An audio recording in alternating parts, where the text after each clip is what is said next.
Here's the thing. Chevron had its best quarter in nearly a decade, the first quarter of this year. Shell, guess what they just had? Their best quarter ever. This is why you're paying $5 a gallon at the pump. Oil company CEOs see an opportunity to charge more. They say it's market forces, but a barrel of oil costs about the same as it did in 2008, when gas was way cheaper. Today, you're paying way more, so oil companies can profit way more. It's that simple.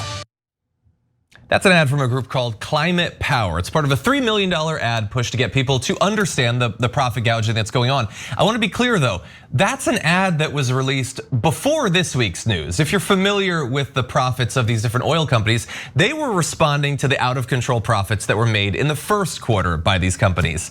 And what do you know? They did better in the second quarter. Exxon reported income of $17.9 billion for Q2, more than 3 times what it earned the same quarter a year ago. Chevron tripled their profits to $11.6 billion. And coming after oil prices nearly doubled from a year ago, it was expected that they would make more money. But Exxon and Chevron still beat analyst predictions for profits in the quarter. They're not the only ones though. If you take a look at Shell, which has been a profitable corporation for a very long time, they've just keep finding new ways to make more and more money. You gotta not love it.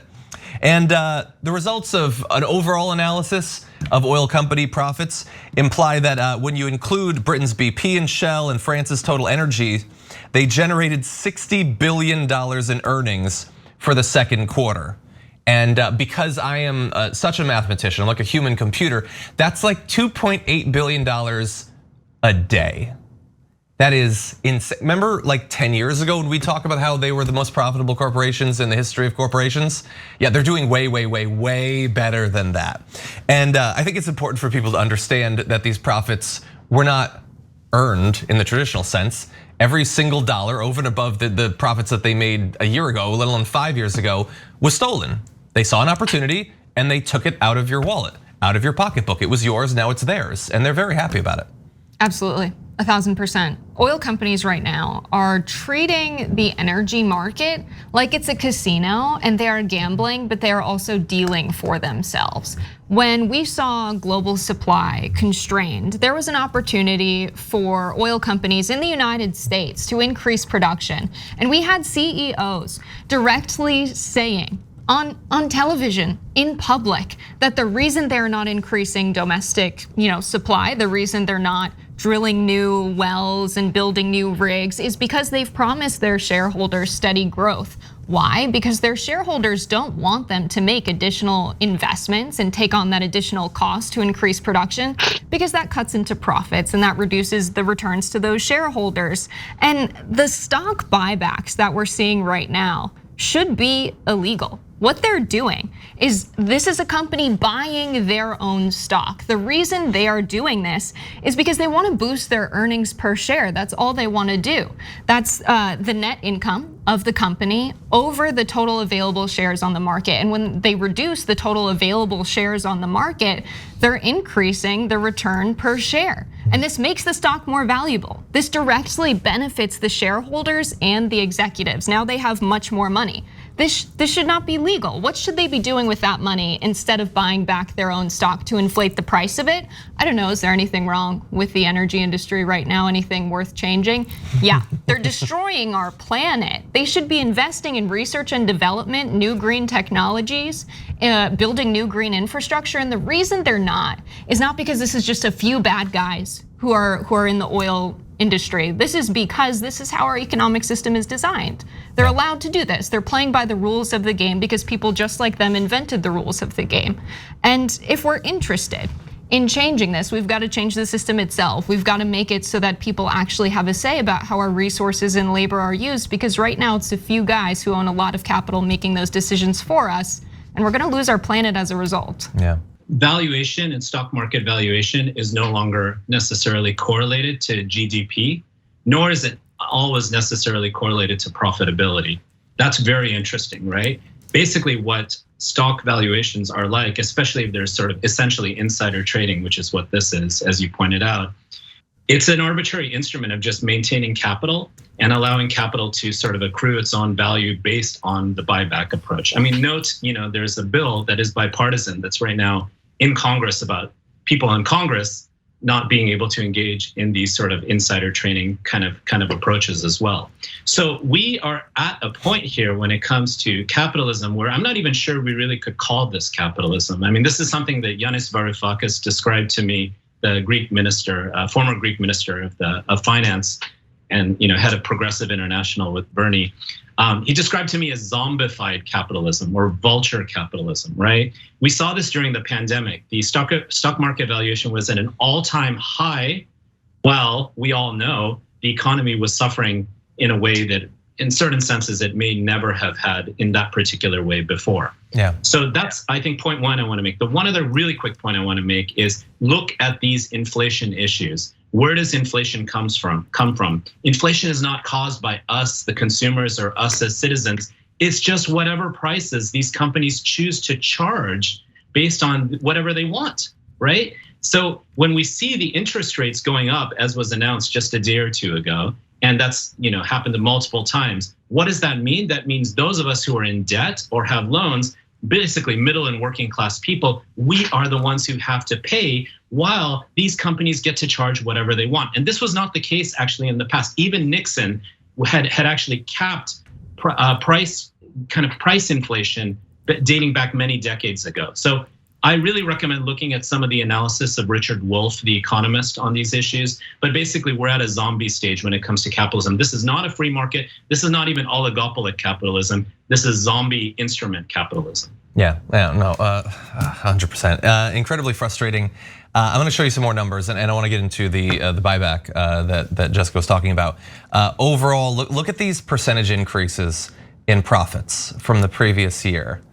I guess they're just doing much better work. They're innovative and they're dynamic, and so you make 2 to 10 times as much money.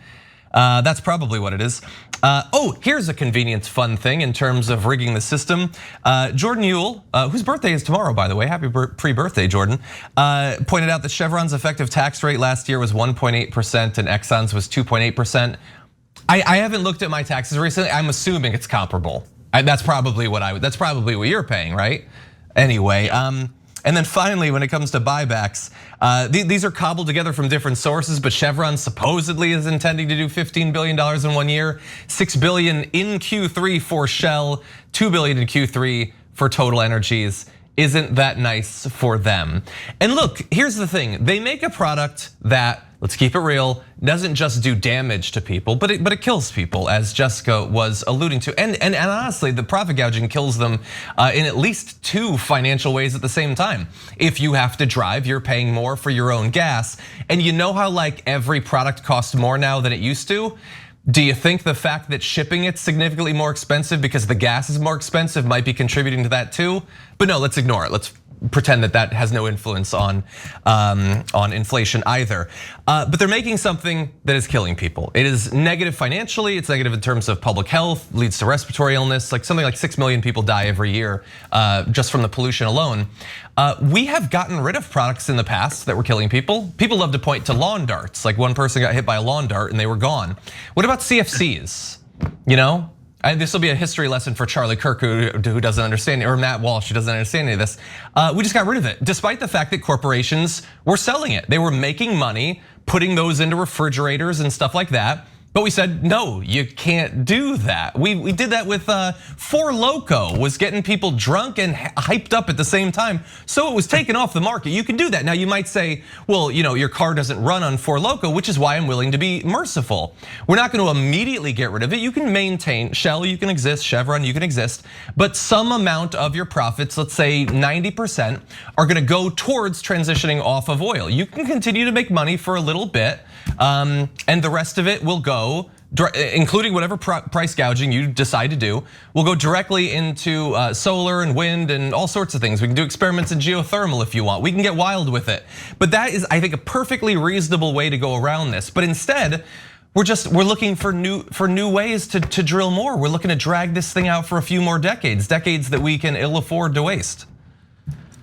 Yeah, it's a consumer safety issue as well. And sometimes we have had some history and some success. I mean, this now dates back some decades in the United States of kind of framing legal regulatory action as consumer rights based or consumer safety based. Here I'm thinking about things like seatbelts or the Clean Air Act. Some of the regulations that occurred with big tobacco, for example, historically. But of course, we have a corrupted system, right? Where the fossil fuel industry has so much power, just like the assault weapon industry, right? I mean, I know that's talk about something that kills people, right? And so some of those regulatory actions have not managed to occur, and we see the perversion of our democratic system because our political leaders are so influenced by those particular industries. So again, something's going to have to give at some point, right? And I know we're going to talk about unionization and worker power movements, and maybe that's part of it. But I think we're more and more closely arriving to something that looks more feudal in terms of the economic system that we have today. It's techno-feudal though. A lot of it is about data and technology as well. Okay, that sounds marginally cooler. Jessica? Sounds like a music genre. Yeah, I think we're gonna start to see people talk about price stability legislation and price stability policy, and people are gonna say crazy things about how price controls are terrible and you can't intervene in the economy in that kind of way, and things are crazy because of inflation. But it's very important to understand that all inflation is a measure of price changes over time. And if there are certain corporations that are increasing prices because they choose to, because they are price gouging, they are selling a necessary good or service, and they're charging more than is deemed reasonable, that's what price gouging is. If they're doing that, that needs to be stopped. And that is the source of the majority of our inflation, especially when we look at what these oil companies are doing, oil and gas companies, which, as John just pointed out, really affects the price of everything else because of our supply chain, because of the extensive transportation that needs to happen to get goods from where they're created to where they're sold. That adds a lot to the final cost of a good or a service when you're purchasing it in the store or online, which happens a lot right now as well.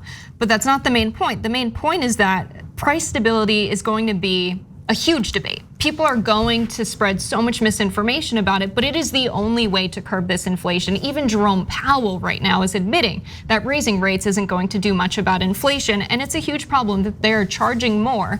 And as Ramesh pointed out, the rate of return on capital is now much faster than the rate of growth in our economy, and it's precisely because we are charging so much more for something that has the same utility of when we are charging less for it. You're not getting more, they're not producing it more efficiently or producing it in a better way. You're not getting a better product. It has the same utility.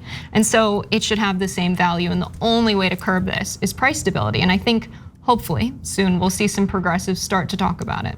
Yeah, I could see that being a thing that Buttigieg runs on 2024. Absolutely. Would be bold. Thanks for watching The Young Turks. Really appreciate it. Another way to show support is through YouTube memberships. You'll get to interact with us more. There's live chat emojis, badges. You've got emojis of me, Anna, John, JR. So those are super fun. But you also get playback of our exclusive member-only shows and specials right after they air. So all of that, all you gotta do is click that join button right underneath the video. Thank you.